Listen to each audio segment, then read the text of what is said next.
Your best teacher is drowning. So you do what any good leader does. You step in, cover their duty, handle the parent call, take something off their plate. 3 months later, they're still struggling. You're exhausted, and now 2 more teachers are showing the same signs. Here's what nobody tells you. Your helping might be making everything worse. Today, I'm showing you why burnout spreads through teams and why rescuing backfires, and 3 questions that let you support struggling colleagues without burning yourself out. Here's something that should concern every team leader. Burnout spreads. It's not just about workload. It transfers through normal workplace interactions. Research from Arnold Bakker and Bakker Schaufeli found burnout spreads in 3 ways. First, unconscious mimicry. You absorb the facial expressions, the tone, and the body language of people around you. Second, conscious tuning. When you imagine how struggling colleagues feels, it impacts your own emotional state. And third, co-rumination.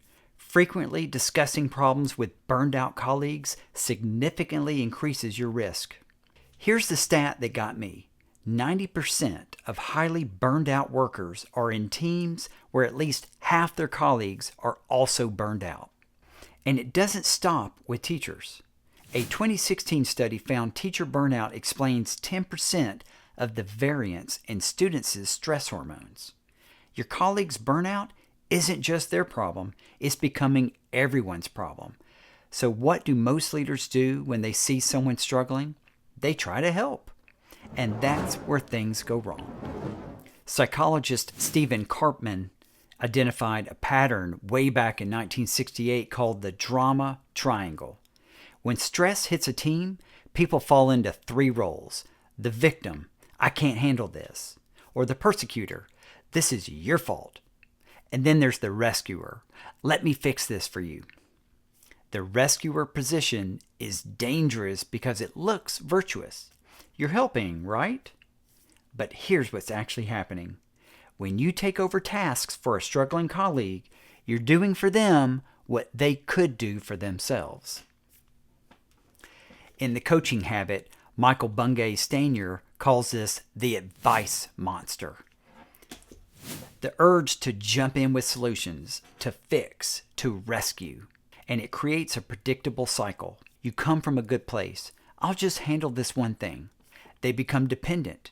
Natural consequences get shielded. You get exhausted. Why am I the only one who cares? Resentment builds. You complain in the hallways, but not in the meetings.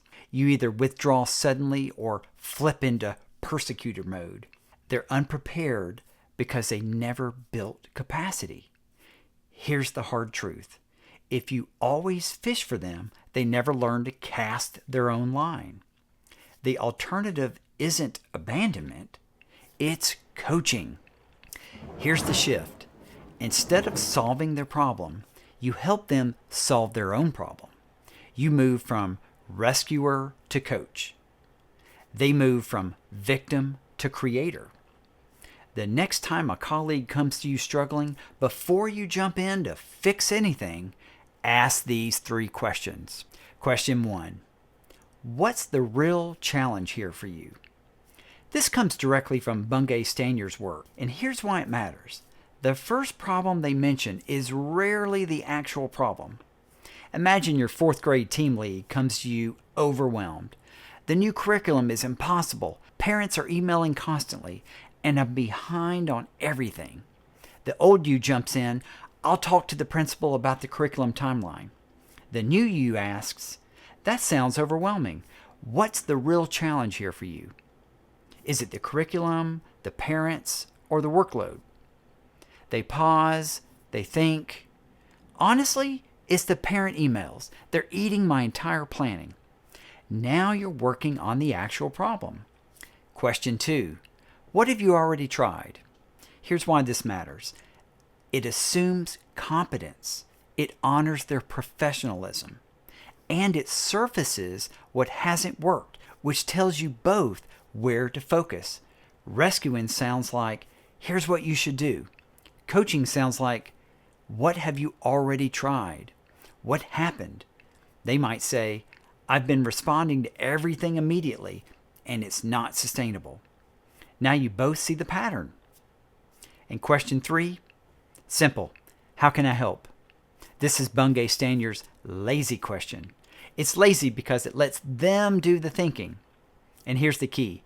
By the time you ask this, they've already identified the real challenge and what they've already tried. So their answer will be appropriately scoped. Instead of you taking over, they might say, could you look at this FAQ doc I'm drafting for parents? I want to make sure I'm not missing anything. That's a 10-minute ask, and you're not becoming their lifeguard. The result, they built a system, you kept your energy, the solution sticks because it's theirs. So the 3 questions, what's the real challenge here for you? And what have you already tried? And how can I help? 3 questions, 30 seconds, no need to rescue. Here's one caveat. Coaching works when someone has capacity but needs support finding their way. But sometimes the problem isn't the person, it's the system. You've heard me say this a lot. Christina Masloch, the researcher who created the burnout assessment used worldwide, puts it this way.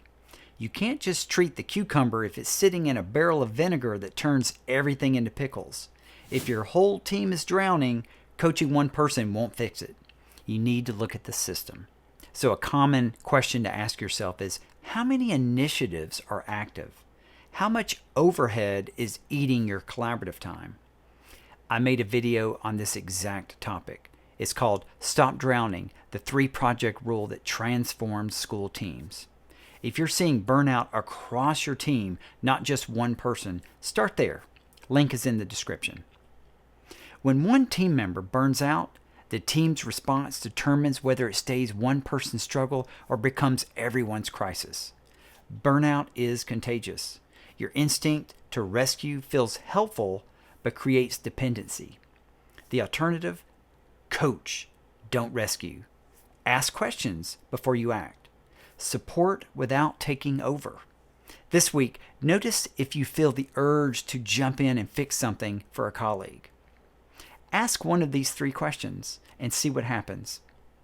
If this was helpful, subscribe. I release team protocols every week that survive Monday morning. Drop a comment. What's your go-to rescue behavior? Hey, thanks for watching. I'll see you next time.